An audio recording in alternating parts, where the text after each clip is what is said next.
Namaskar and welcome in this fifth lecture about the topic ecological factors and adaptations. In previous lecture we have discussed the climatic factor light. In today's lecture we are going to discuss the remaining climatic factors and one of the important concept, that is optimum and limiting factors. So let us discuss the remaining climatic factors and the optimum limiting factors. After discussing the climatic factor light, we will discuss now the another important ecological or climatic factor, that is atmospheric temperature. For the growth and development in the plants, the atmospheric temperature is like water in its action, because like water it is also related with each and every function in the metabolism. But the important function or important difference between the water and temperature is water is involved in the metabolic reaction as a material, while the temperature is related with the metabolic functions as a working condition. All the metabolic reactions in the plant body are dependent directly or indirectly on the atmospheric temperature, and they are accelerated by its increase up to certain optimum limit. The temperature affects the development in both the individual plant as well as the vegetation. This particular effect is very distinct if we compare the vegetation in the Arctic or polar region. In this picture, we are we are seeing the vegetation in the polar region. This vegetation we can compare with the desert region vegetation. This is the desert region vegetation, and also we can compare this particular vegetation with the equatorial forest region vegetation. This is the vegetation on the equatorial forest regions. Look at this particular difference. This particular difference in the vegetation is due to the effect of the temperature. Now we will see what is actually the temperature. As in these pictures, one is the funny image, another is showing actually what is the meaning of temperature. Why I am showing the funny image? Because our body have also impact of temperature. So let us see the what is temperature. Temperature means the degree of heat of the atmosphere. It is an extremely variable factor. The variation in the atmospheric temperature is due to changes in the altitude and latitude of the region, as well as due to changes in the other climatic factors like moisture content, light intensity, wind blowing, etc. At high altitude, for example, the mountain top, temperature is relatively low as compared to the sea level. In this picture, you can see the temperature variation from the top of the mountain to the sea level. The longitudinal variation becomes distinct as we move from equator to the polar region. in this uh, thermal variation showing image of the earth, you can see the red colored temperature variation, red color to blue colored variation from equatorial region to the polar region. In the equatorial region, the atmospheric temperature is very high and it gradually decreases towards the polar side, and finally in the polar region the atmospheric temperature is very low, below the freezing point. The growth of plants and vegetation in all these regions on the earth clearly indicates that plants are adapted to wide range of temperature. Because of these adaptations, some plants grow under extremely low temperature conditions, such as temperature near freezing point. For example, the Himalayan region mountains above the 10,000 feet, and in the Arctic polar regions, while some plants grow at extremely high temperature.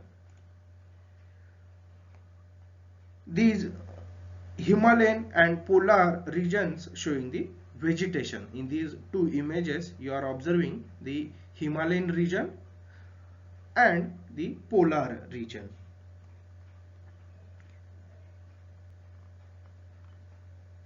For example, the algae in the hot water spring having temperature as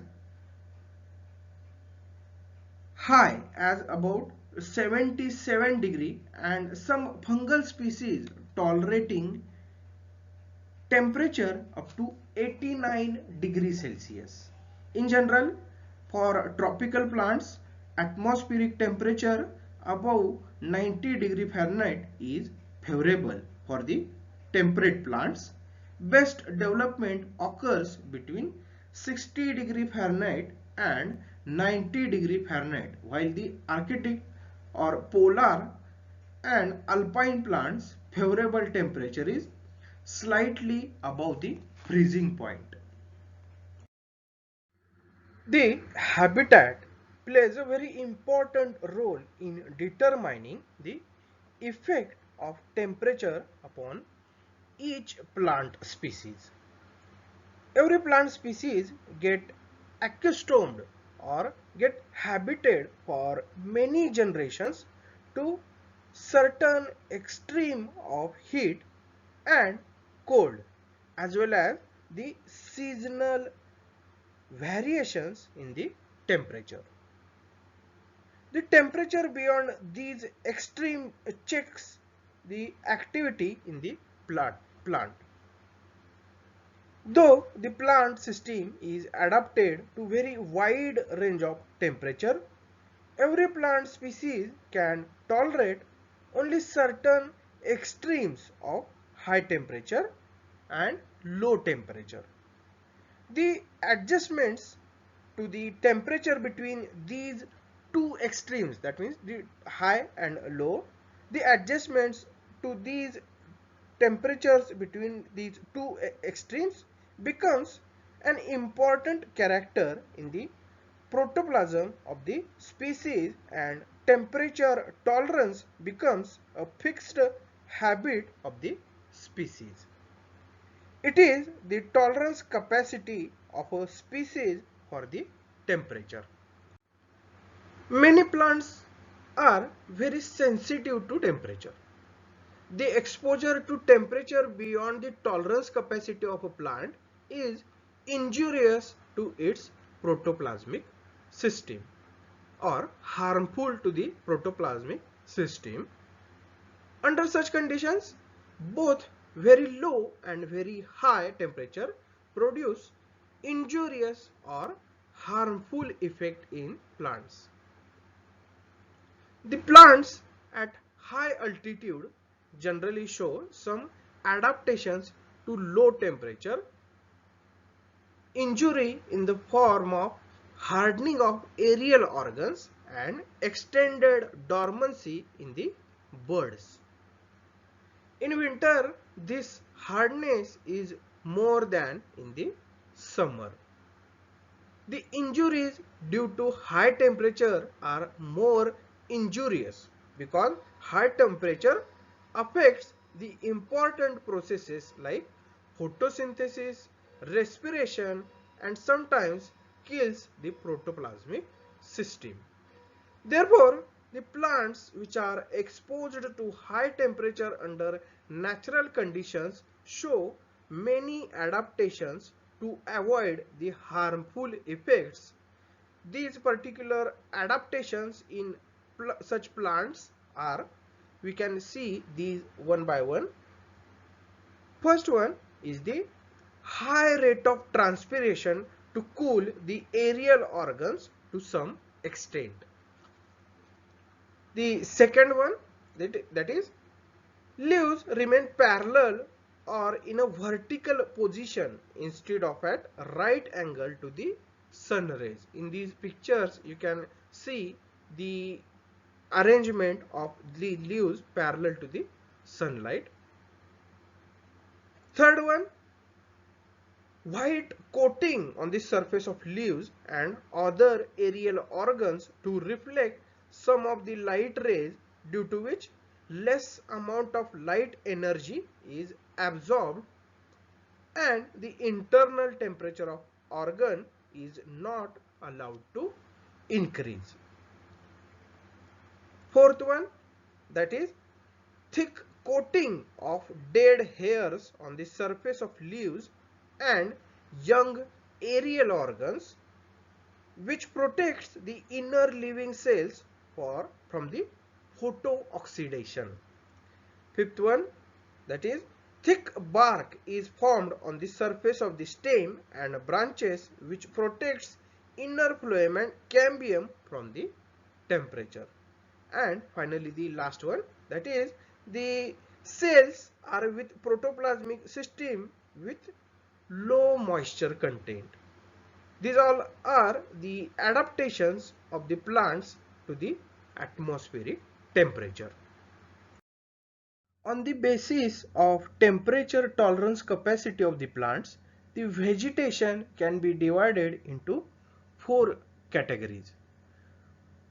Roncaer divided the gross vegetation into the following four main categories, that is megatherms, mesotherms, microtherms and hecistotherms. So let us see how these four categories are. The first one is the megatherms. These plants which require relatively warm habitat or high temperature throughout the year for proper development. The examples is desert plants and many tropical plants. Second category, mesotherms. These are plants can tolerate low temperature during some period of the year, such as winter months, and during remaining period required moderate to high temperature. For example, the tropical and subtropical plants. Third category, that is microtherms. These plants growing at high altitude and under temperate conditions require much low temperature for their growth and development during most of the year. These plants cannot tolerate high temperature even for few months, like summer season. Example, most of the plants at high altitude and in the temperate region. Finally, the hecistotherms. These particular plants are restricted to regions having earth's surface covered with snow during most of the part of the year, that is in Arctic region and alpine region, that means above the 16,000 feet in tropical area and 12,000 feet in temperate area. These plants require very low temperature for their growth and can tolerate the extremely low temperature without any injury. In some temperate regions, these plants show adaptations to short summer season. For example, all plants in the region covered with the snowfall. After discussing the four categories of plants on the basis of temperature tolerance capacity, now we will see the direct or indirect effect of atmospheric temperature on the plants. The effect of temperature on plants and the vegetation is either a direct or an indirect one. The direct effect is in the form of retardation of growth due to disturbance in the enzyme controlled reactions in various physiological processes, and the direct effect is in the form of modification in the other factors controlling growth and development in the plants. Some of the important effects of temperature on plants and vegetation we will discuss in this slide. First one is seed germination. Temperature stimulates seed germination and growth in seedling when it is in favorable range between 20 degrees Celsius to 30 degrees Celsius. Second one is the absorption of the water. The absorption of water is retarded by very low temperature, but it increases with gradual increase in temperature up to tolerance limit. Third one, process of photosynthesis. The process of photosynthesis can occur in wide range of temperature. That means about 0 degrees Celsius in Arctic region to about 80 degrees Celsius in hot water spring. This particular thing is very interesting. How the range of, we can say the wide range of the temperature to which the plants are adapted. In majority of plants, it show increase in its rate with gradual increase in temperature up to certain limit. Beyond this limit, process stops due to adverse effect of high temperature. The adverse effect of high temperature is mainly due to photooxidation of enzyme and pigment molecule. Fourth one, that is rate of respiration. Like photosynthesis, respiration also show increase in the rate with gradual increase in temperature up to certain limit, and beyond it the process stops, mainly due to burn injuries in the cells. At very low temperature, rate of respiration decreases and the other organs remain dormant. Fifth one, that is various important physiological processes. High temperature generally favors the growth in plants mainly by increasing the rate of various important physiological processes. But very high temperature, that means beyond the 45 degrees Celsius, generally produces adverse effect and growth stops in many plants. The high temperature causes injury to young, delicate growing regions. Some plants require high temperature for proper development, while some prefer low temperature for growth and development. For example, cotton plants require relatively high temperature, while potato plant requires relatively low temperature for proper growth and development. Sixth one, that is temperature with combinations with other ecological factors. Temperature in combination with atmospheric humidity prepare a favorable atmosphere for spreading of various plant diseases. The examples of plant diseases are low temperature with high humidity favors rust disease.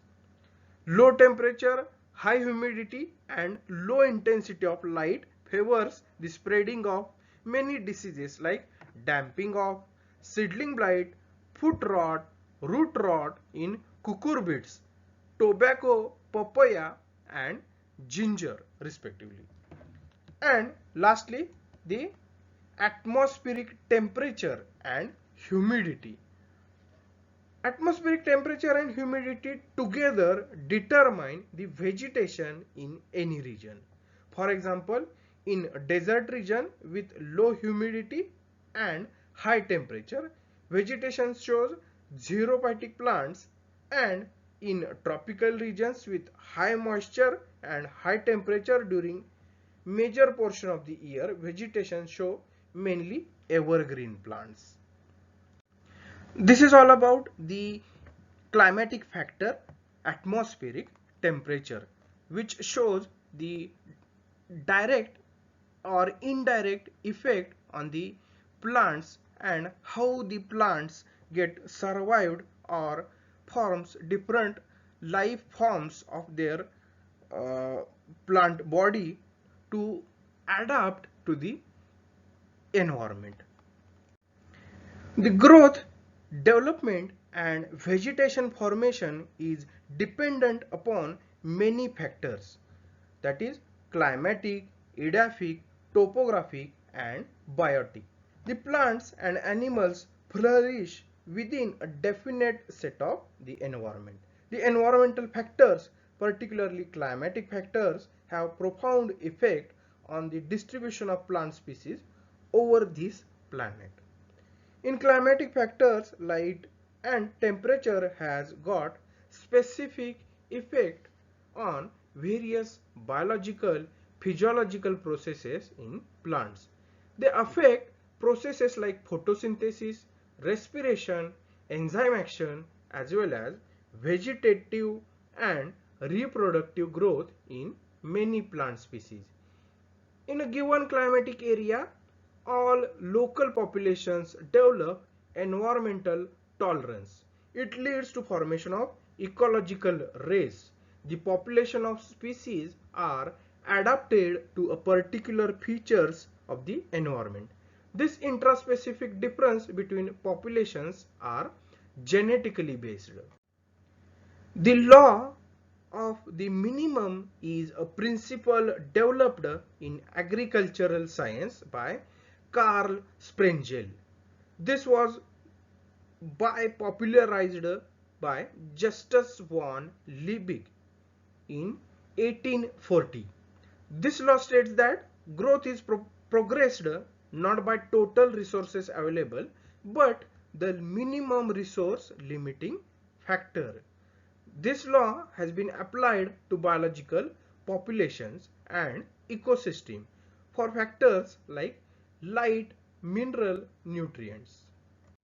Regarding this law, that means Liebig's law of minimum states and Blackman's law, I will provide the links about the other experts who have nicely explained these two main laws. You can easily understand these two main laws, which are the part of optimum and limiting factors. We can see these particular factors, and regarding the laws, that is Liebig's law of minimum and Blackman's law, please watch the other videos which are provided from the links. So this is all about the ecological factors. We have covered the half part of the unit number first in the subject plant ecology, that is ecological factors. From the next lecture we will discuss about the second sub part of the first unit, that is ecological adaptations. Till then, thank you.